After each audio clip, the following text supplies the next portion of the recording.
No, no, era un Torino, era prácticamente un turismo de carretera, o sea, tenía toda la suspensión, los frenos de un turismo de carretera, la caja de un turismo de carretera, un motor con 200, yo no me acuerdo exactamente, pero del orden de 260, 270 caballos, que era lo que tenía un turismo de carretera. O sea, Picante. Sí, sí, era un auto con una preparación importante. Alguien dijo por ahí que era una carrera de regularidad, no, para nada. Donde había que andar rápido, digamos.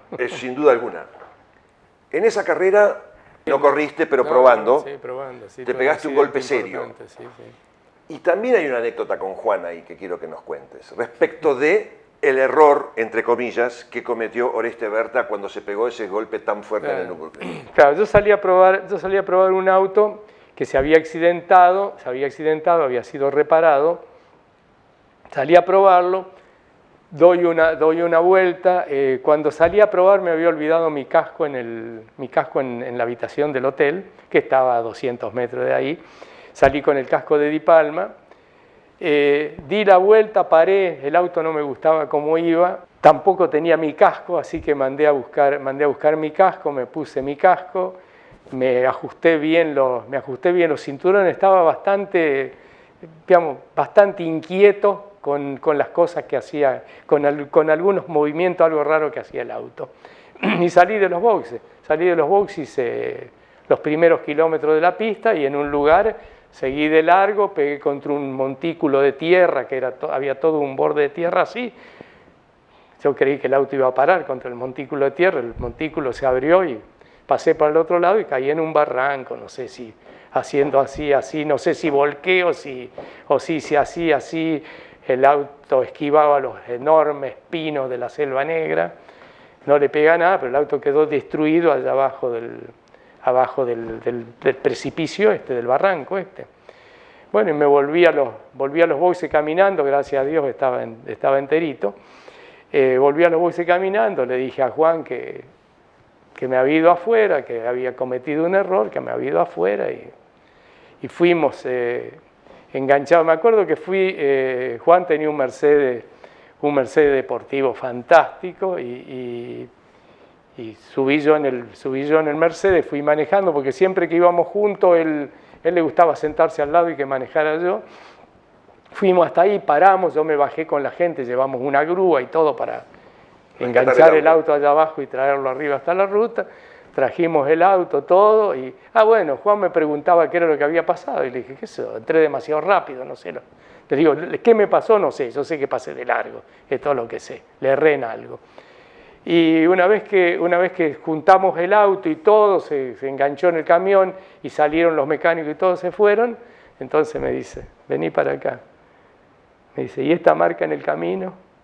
Y se había roto una rueda y estaba la marca de aluminio en el camino que iba derecho para eso. Y él se había quedado mirando porque se ve que le había quedado en la cabeza que no había sido un error mío. Yo estaba convencido que había sido yo, ¿no?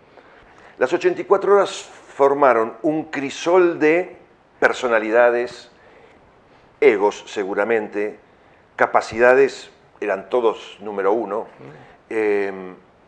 ¿Cómo se mete todo eso adentro de la coctelera? Se hace así y se logra que durante un tiempo prolongado de tiempo esas personalidades puedan convivir sin fricciones importantes, los mecánicos puedan aprender a convivir sin fricciones importantes y que todo eso se conjugue en un equipo que finalmente saca adelante una carrera complicada. Yo creo que, digamos, primero, ¿cómo se hizo? ¿Cómo se formó todo esto?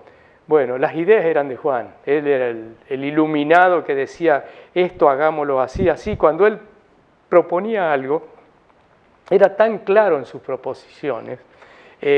Uno veía las cosas como, decía, tiene razón, no hay duda, ¿no? Entonces se buscó una cantidad de pilotos, yo no recuerdo cuántos pilotos era, pero se buscó una lista muy grande.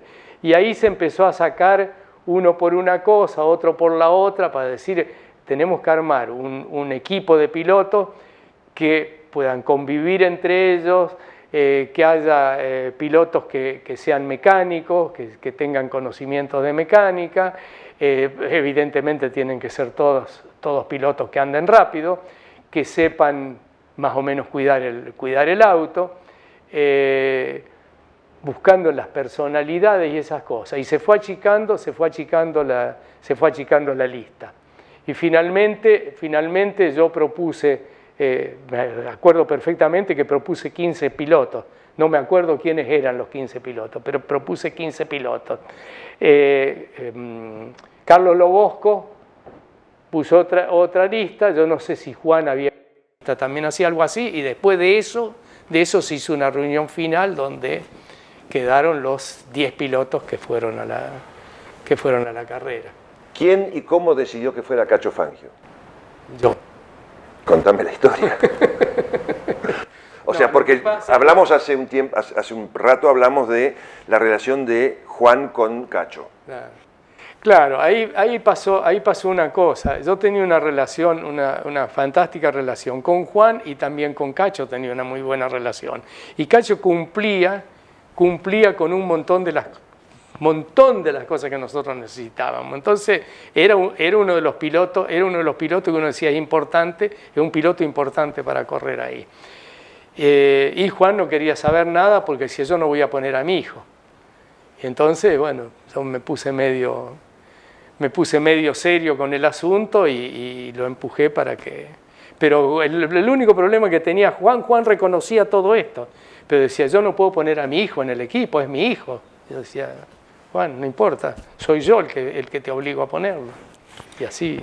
De las 84 horas en general no vamos a hablar, porque si no me voy a quedar hasta pasado mañana contigo, y yo me quedaría, pero no quiero abusar de tu gentileza. Y yo estaba tan cansado que hay muchas cosas que ni me acuerdo que pasaron. Pero sin embargo fue una buena carrera, más allá de que llegó un solo auto, fue una muy buena carrera, con muchísimas alternativas que la gente conoce porque se han contado 1000 veces. Sin embargo hay una que yo, que estoy en el automovilismo deportivo hace 40 años, no sabía, y tiene que ver con el famoso Ford Capri número 7.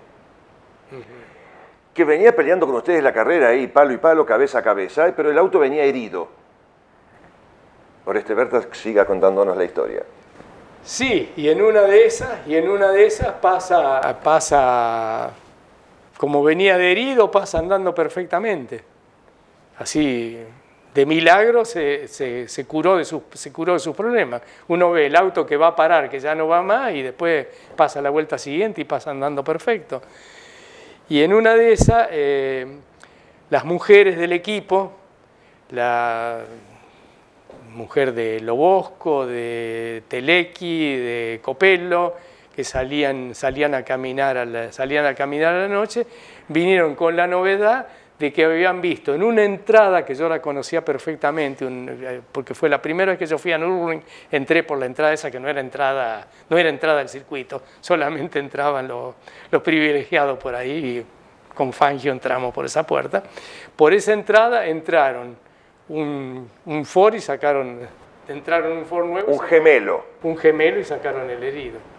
O sea que las mujeres justo estaban paseando por el bosque y lo vieron. O sea que esas cosas no pasan solamente en la Argentina, sino que también pasan en Alemania, porque en Argentina también han pasado y lo sabemos. Oreste, quiero dejar un poco las 84 horas, insisto, es tan conocida la historia de las 84 horas, pero es tan importante para mí hablar contigo.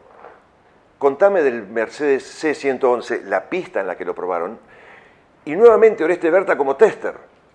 Sí, fuimos a Mercedes porque yo estaba obsesionado con manejar el Fórmula 1 que había corrido Juan. Era una obsesión que tenía. Entonces, fuimos un año a Mercedes, me presentó a todos los ingenieros de Mercedes y al capo de Uhlenhaut, que era el capo de Mercedes, y no había ningún Mercedes de los que había corrido Juan que estuviera en condiciones de rodar. W196 hablamos. Sí. ¿Carenado o no carenado? Carenado o no carenado. No había ninguno que estuviera, estaban los del museo, en el museo estaban los que no iban, que no estaban en condiciones de rodar, y los que estaban en condiciones de rodar haciendo una exhibición en algún lugar del mundo.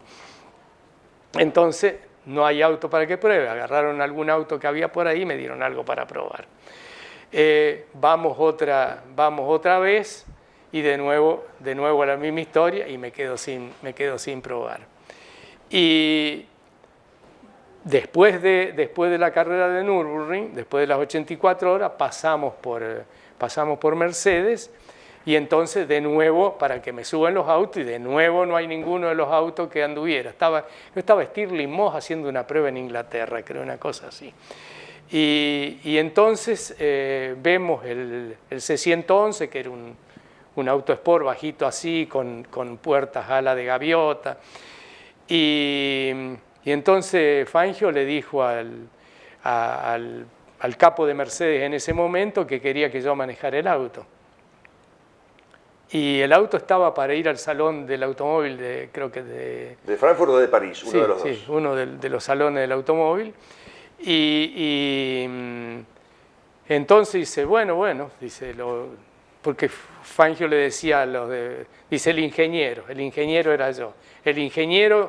Yo quiero que el ingeniero quiere probar el C111. Así que bueno, traen uno a la pista, viene este hombre que había corrido acá, que tuvo un accidente en La Falda con un Mercedes en un gran premio, que se mató el acompañante, no me acuerdo cómo se llamaba, era uno de los ingenieros de Mercedes. Y entonces viene el hombre con el auto, me dice, siéntese al lado mío, y me llevó a dar unas vueltas en la pista, me enseñó cómo era el manejo del auto, y me dijo que tuviera el máximo cuidado porque el auto al otro día iba al salón del automóvil, o a los 2 días iba al salón del automóvil, algo así. Y bueno, yo me subí y me dice, Juan, llévame, se sienta al lado mío y salimos. Y bueno, yo me decía que me subiera en el peralte de Nürburgring, de Mercedes, que así hacía hasta que una pared. Y yo venía en la parte esta y cuando uno dobla ahí, no sé a qué velocidad, pero pongámosle a 160 kilómetros, lo que haya doblado en ese lugar, a donde yo me haya animado, la cabeza le hace así para abajo y uno realmente ve nublado. Es muy complicado. Y Juan me decía que me subiera al peralte, y yo le decía que estaba loco. Y yo lo aceleraba en la recta, pero además el auto era para el salón del automóvil. Cualquier rayita, cualquier cosa que hacíamos. Y después de 2 o 3 vueltas, que me insistían que me subiera en el peralte, yo me bajé y le digo, subite vos. Y subimos así, vino la primera vuelta, hizo así, subió por el peralte y quedamos los dos que no sabíamos ni quiénes éramos, porque entró muy rápido subiendo ahí al peralte. Y después cuando paré yo le dije, Juan, le digo, yo no veía nada. Me dice, yo tampoco. Dice, pero total va solo. La tenía clara, sin duda alguna. La tenía clara. Y después me dijeron los ingenieros de Mercedes, dice, nadie ha subido ahí la primera, subir, venir y dar una vuelta y subirse.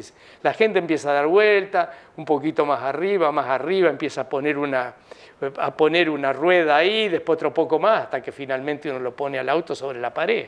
Pero bueno, la verdad la sensación es terrible. Perdían la sensación, porque ¿qué pasa? Por la inercia se corre toda la sangre que está en el cerebro. A los pies. Sí, no, es muy complicado. Pensar con los zapatos. Es muy complicado.